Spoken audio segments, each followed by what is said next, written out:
하나님께서 야곱에게 애굽으로 내려가는 것을 두려워하지 말라고 하시면서 하나님께서 직접 함께 애굽으로 내려가겠고 반드시 다시 올라올 것이며 요셉이 임종을 지키게 해주시겠다고 약속을 하셨습니다. 그래서 야곱은 이제 안심하고 온 가족과 함께 애굽으로 가게 됩니다. 창세기 46장에서는 야곱의 12명의 아들과 그들이 낳은 자녀들의 명단을 기록하면서 총 70명이 애굽으로 이주를 했다고 기록을 하고 있습니다. 자, 28절 말씀 보겠습니다. 28절. 야곱이 유다를 요셉에게 미리 보내어 자기를 고센으로 인도하게 하고 다 고센 땅에 이르니. 근데 야곱은 애굽으로 출발하기 전에 이상하게 먼저 유다를 요셉에게 선발대로 보냅니다. 자, 왜 유다를 먼저 보낸 것일까요? 28절에서는 야곱이 유다를 먼저 보낸 이유를 추측할 수 있는 표현을 담겨놨습니다. 뭐라고 되어 있죠? 자기를 고센으로 인도하게 하고 라고 되어 있습니다. 자, 고센은 요셉이 형들에게 앞으로 살게 될 곳이라고 말해 주었던 장소입니다. 야곱이 유다를 먼저 보내서 고센에서 가족들이 정착할 수 있도록 미리 철저하게 준비를 시켰던 것입니다. 아니, 엄밀히는 단순히 가족들을 위한 것이 아닙니다. 하나님께서 분명하게 거기서 애굽에서 큰 민족을 이루게 하시겠다라고 약속을 하셨기 때문에 야곱은 앞으로의 다음 세대, 다음 그 후손들을 위해서 민족을 생각해서 그 고센 땅이 하나님이 원하시는 장소인지 요셉의 말만으로가 아니라 정말 하나님이 허락하신 장소인지를 먼저 확인을 하기 위해서 유다를 보냈던 것입니다. 히브리어 성경은 보통 동사가 서두에 나옵니다. 그런데 28절은 재밌게도 동사가 먼저 나오지 않습니다. 그냥 유다를 이라는 단어가 문장 서두에 나옵니다. 이것은 강조법입니다. 야곱이 고센 땅에 보낸 사람이 다른 누구가 아니라 바로 유다였다라는 것을 강조하기 위해서 이렇게 사용을 했다는 것입니다. 흉년이 들었을 때에 유다는 가장 논리적이면서도 자신을 희생하겠다라고 각오를 했기 때문에 모든 문제들을 해결을 했었습니다. 그로 인해 야곱은 다른 형제들보다는 유다를 더 신뢰했던 것입니다. 그런데 그 이유만은 아닙니다. 야곱이 유다를 요셉에게 미리 보내어라는 문장에서 보내어라는 단어가 조금 특별한 의미를 가지고 있습니다. 그래서 이미 어제 설명했었습니다. 요셉이 형들에게 하나님께서 자신을 애굽에 미리 보내셨다라는 그 구절을 설명할 때에 드렸던 말씀입니다. 그때 보내셨다는 단어와 야곱이 유다를 보내어라는 단어가 같은 단어입니다. 아포스톨로스, 영어로 apostle, 무엇이죠? 사도라는 뜻입니다. 야곱이 유다를 먼저 애굽으로 보낸 것은 단순한 의미가 아니라 하나님의 앞으로 이루실 이스라엘 민족이 애굽에서 큰 민족을 이루어야 하기 때문에 유다를 사도로 세워서 사명을 지금 부여하여서 유다에게 먼저 그곳에 가서 그 땅을 확인하라는 것을 강조하기 위해서 이 단어를 사용하고 있는 것입니다. 비록 애굽의 총리가 된 요셉 때문에 야곱의 가족들이 애굽에 가게 되었습니다. 하지만 하나님의 계획은 요셉은 거기까지입니다. 하나님의 계획은 유다를 통해서 이스라엘의 통치자를 보내시고 유다를 통해서 그 이후에 다윗을 통해서 그 가문에서 예수 그리스도 메시아를 보내는 것이 하나님의 계획이십니다.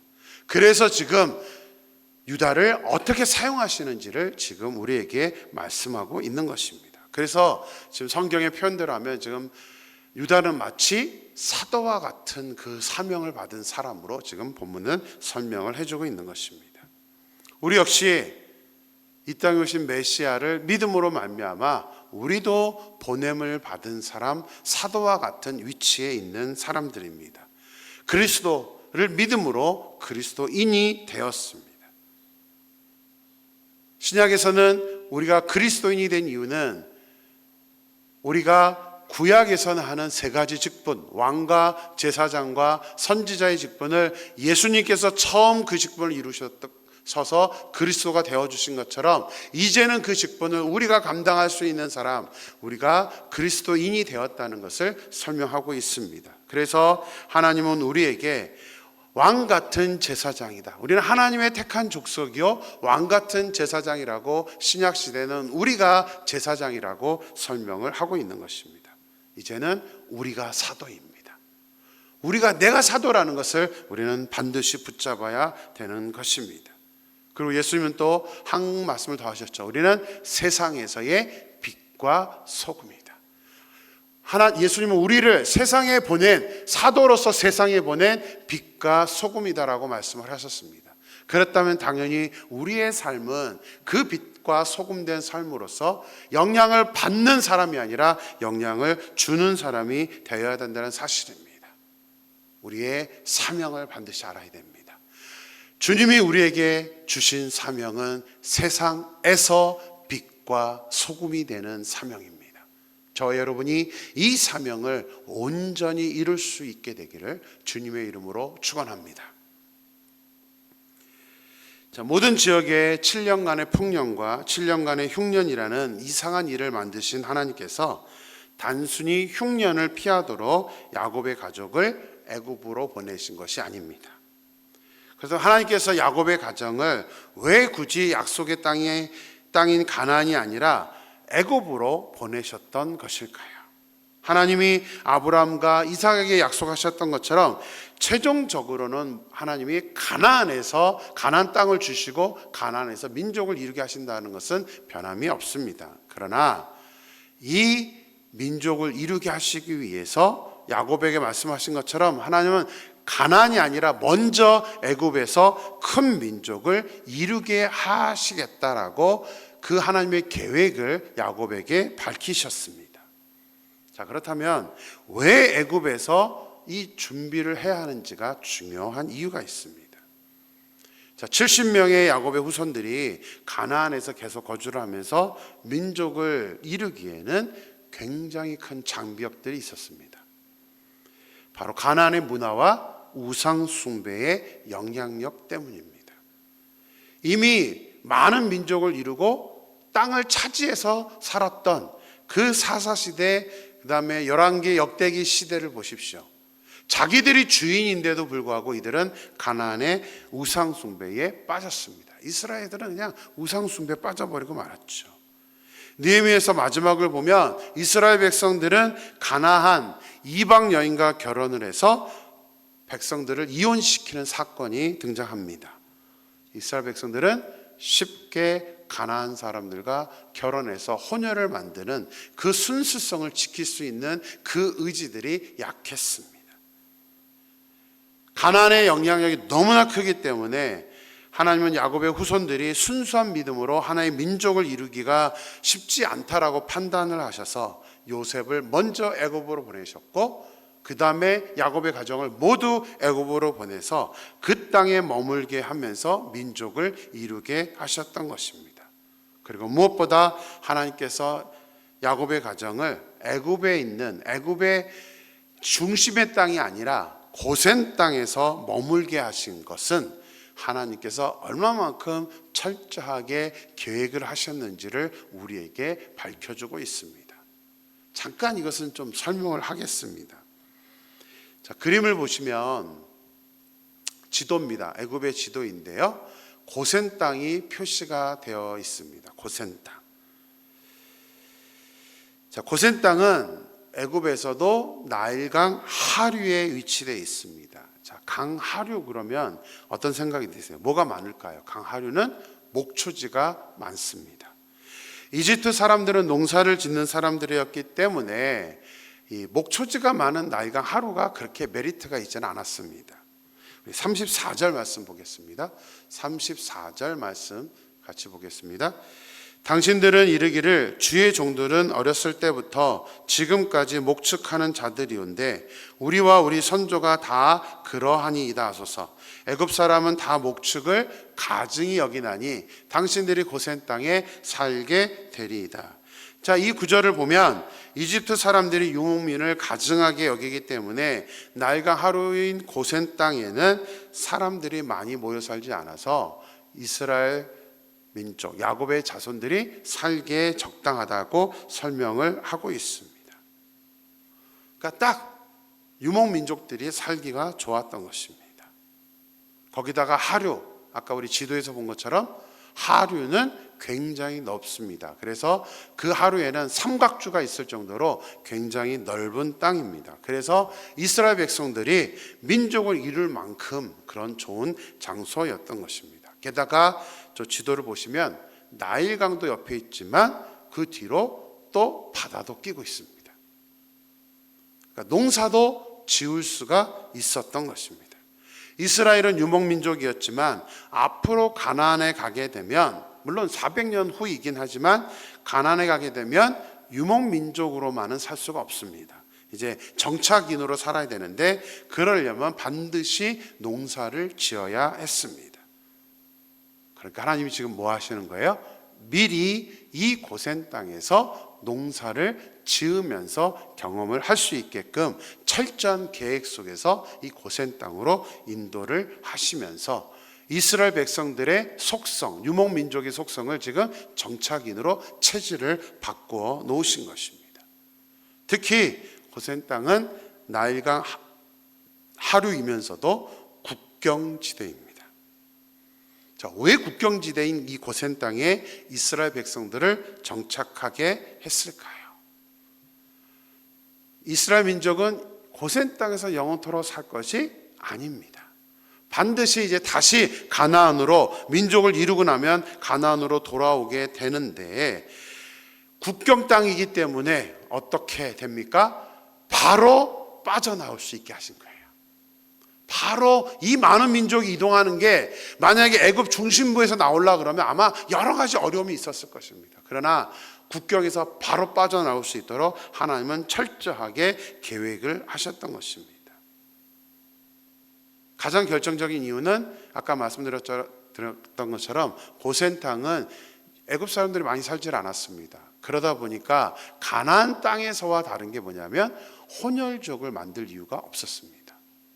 거기다 또 애굽 사람들은 유목민족을 싫어하기 때문에, 상종자하지 않기 때문에 결혼을 하려고 하지도 않았습니다. 그렇기 때문에 이스라엘은 이 이스라엘 민족이 되는 그 과정 속에서 이들은 애굽의 문화와 영향을 받지 않았던 것입니다. 같이 상종도 안 했고 자기들 것만 모여 살았기 때문에 이들은 온전한 이스라엘 민족의 순수성을 지키면서 살 수 있었던 것입니다. 그래서 하나님은 철저한 계획 속에서 이 고센 땅에 이 이스라엘 민족들을 정착시켜서 민족이 되게끔 만드셨다는 것입니다. 그래서 요셉도 아버지와 형들에게 애굽왕 바로가 직업이 무엇이냐고 묻거든 조상 때부터 목축하는 사람들이라고 의도적으로 이것을 밝혀서 말하라고 합니다. 요셉 역시 다 계획이 있었기 때문입니다. 요셉 역시 고센 땅에서 자기의 가족들이 사는 것이 이후 미래를 위해서 좋을 것이라고 판단을 했던 것입니다. 요셉은 애굽에서 지냈던 세월이 그래도 꽤 길었습니다. 바로 왕이든 이집트 사람이든 어떤 사람들인지를 너무나 잘 알기 때문에 요셉은 정확하게 대충 둘러댄 것이 아니라 정확하게 의사표현을 해서 고센 땅으로 살 수 있도록 유도를 요셉이 했던 것입니다. 근데 아무리 그렇다 할지라도 우리 요셉의 입장이나 야곱의 가족의 입장에서 우리 한번 생각해 볼 게 있습니다. 요셉은 형들에게 팔려서 애굽의 노예로 잡혀왔습니다. 야곱의 가족도 뜬금없이 흉년 때문에 또 요셉을 만나게 됨으로 인하여서 애굽으로 이주를 하게 되었습니다. 자, 이들이 정확하게 하나님이 언제 어떻게 여기서 무엇을 하고 가게 될 것인지를 이들이 알고 있었나요? 물론 야곱은 하나님께 큰 민족을 이루게 하실 것이라는 약속을 들었습니다. 그러나 모든 가족들은 정확하게 알고 있지는 않았습니다. 구체적인 것은 모릅니다. 그리고 하나님이 또 고센 땅에서 살아야 된다라는 것도 말씀해 주시지 않았습니다. 그래서 이들의 입장에서는 애굽에 가는 것부터 또 바로왕 앞에 가서 우리는 목축하는 사람입니다. 그러면서 고센 땅을 받아서 그 고센 땅에서 사는 것이 결코 쉬운 일은 아니었습니다. 어디다 처음은 어렵습니다. 하지만 하나님은 이들을 향해서 철저하게 계획을 하고 있었습니다. 우리는 제3자의 입장이기 때문에 이랬어라고 말하지, 만약에 우리가 야곱의 가족의 입장이었다면 굉장히 힘들었을 것입니다. 때로는 우리들도 마찬가지입니다. 요셉이나 야곱의 가족처럼 우리가 이해하지 못하는 일들이 일어납니다. 때로는 그것이 너무나 버겁습니다. 하나님의 뜻이 어디에 있죠? 왜 저에게 이런 일이 일어나는 걸까요? 라고 우리는 하나님께 항변할 수도 있습니다. 때로는 그런 생각을 할 때가 많습니다. 하나님이 우리의 미래에 대해서 좀 자세하게 설명해 주면 얼마나 좋을까?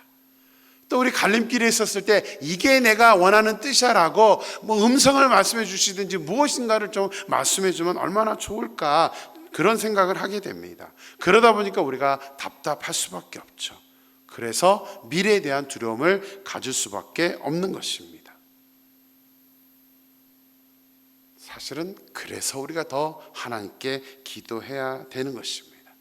구체적으로 하나님의 뜻이 무엇인지는 모르지만 하나님의 인도하심이 있기 때문에 우리가 기도하면서 나가다 보면 우리가 결정했던 모든 순간에 하나님께서 함께 하신다는 사실입니다. 근데 아십니까? 우리가 하나님의 뜻과 계획, 미래에 대한 일을 미리 아는 것이 우리에게 좋은 일일까요? 아닐까요? 성경에서는 분명하게 우리에게 말하고 있습니다. 내일 일을 우리가 알 수 있다고요? 없습니다.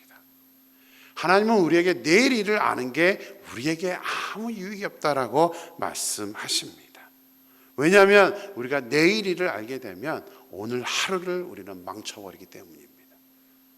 미래가 결정되어 버리면 오늘 내가 무엇을 해야 되는지, 그걸 하지 않아도 미래가 결정되어 있기 때문에 우리의 매일매일의 삶은 망가지게 되기 때문에 하나님은 절대로 미래에 대해서 말씀을 해주시지 않는 것입니다. 그래서 우리가 하나님을 믿는 사람이라면 하나님의 인도하심을 믿고 오늘 하루를 우리의 삶의 자리에서 최선을 다하는 것, 이것이 하나님이 우리에게 원하시는 모습이라는 사실입니다. 미래 하나님의 뜻이 무엇인가를 이것을 아는 것만을 중요하게 생각하실 것이 아니라 오늘 나에게 주어진 시간을 최선을 다해서 살다 보면 하나님의 뜻대로, 하나님이 원하시는 길대로 우리가 걸어갈 수 있게 됩니다. 그것이 하나님과 동행하는 삶의 모습인 것입니다. 오늘 하루 우리에게 주어져 있는 이 시간들, 우리 임마누엘교회 모든 성도님들이 정말 오늘 하루에 최선을 다함으로 말미암아 하나님께서 우리에게 주시는 그 승리의 삶, 하나님이 인도하시는 삶을 다 살아낼 수 있는 저와 여러분이 되기를 주님의 이름으로 축원합니다. 기도하겠습니다. 하나님, 오늘 본문에서도 우리가 또 교훈을 받고 오늘 하루를 살아갈 힘을 얻게 됩니다. 하나님은 야곱을 통해서 유다를 먼저 선발대로 보냅니다. 근데 그 단어가 사도, 먼저 보내심을 받은 사람이라는 뜻의 단어를 사용하고 있습니다. 하나님, 그것이 유다가 받았던 사명이고, 유다가 비록 그동안은 영적으로 좋은 모습을 보여주지 못했지만 이 유다의 마지막의 모습들을 보면 하나님께 온전히 쓰임받으며 살아가고 있는, 정말 이후에 예수님의 조상이 될 만한 모습으로 변해가고 있는 것을 보게 됩니다. 그것이 하나님 사도, 사명을 가진 사람에게 나타나는 모습입니다. 하나님 소망합니다. 우리 모든 임마누엘교회 성도님들 주님 함께하여 주셔서 내가 정말 보내심을 받은 사람이라는 그 정체성, 그 의식을 온전히 가짐으로 말미암아 하나님께 온전히 쓰임 받을 수 있는 그런 축복된 사명을 이룰 수 있는 그런 사람이 될 수 있도록 역사하여 주시옵소서. 하나님 또한 오늘 본문을 보면서 고센 땅에 살게 된 이스라엘 백성들, 왜 그때 당시에 이스라엘 자녀들을 또 왜 그곳에 살아야 되는지를 정확하게 알지는 못했을 것입니다. 물론 야곱은 하나님께서 큰 민족을 이루게 하실 것이라는 그 약속을 듣긴 했지만 왜 고센 땅이어야 되는지 그것에 대해서는 하나님이 구체적으로 설명을 하지 않으셨습니다. 하나님, 우리도 살아가면서 이런 모습 때문에 힘들 때가 있습니다. 무엇이 하나님의 뜻인지 우리가 분별할 수가 없고 어떻게 하는 것이 하나님이 기뻐하시는 일인지를 우리가 판단을 못할 때도 많습니다. 그래서 우리는 가능하다면 미래 일을 알고 싶어 합니다. 그러나 하나님은 분명하게 우리가 미래 일을 아는 것이 우리에게 유익하지 않다라고 말씀합니다. 하나님이 우리에게 원하시는 것은 오늘 우리에게 주어져 있는 이 시간을 최선을 다하여 살아내므로 말미암아 하나님과 동행하는 삶을 사는 것이지, 미래를 알고 미래에 대해서 우리가 게을러지거나 그것 때문에 우리가 오늘을 실패하는 그런 인생이 되지 않기를 하나님이 원하신다는 것을 오늘 말씀을 통해서 깨닫게 되었습니다. 하나님 소망합니다. 오늘 우리에게 주어진 이 시간, 이제 하루를 시작합니다. 하나님 오늘 하루도 우리가 하나님과 동행하면서 승리하는 삶을 살 수 있는 우리 모두가 될 수 있도록 역사하여 주시옵소서. 하나님께서 온전히 함께 하실 줄 믿고 예수님의 이름으로 기도드렸습니다. 아멘.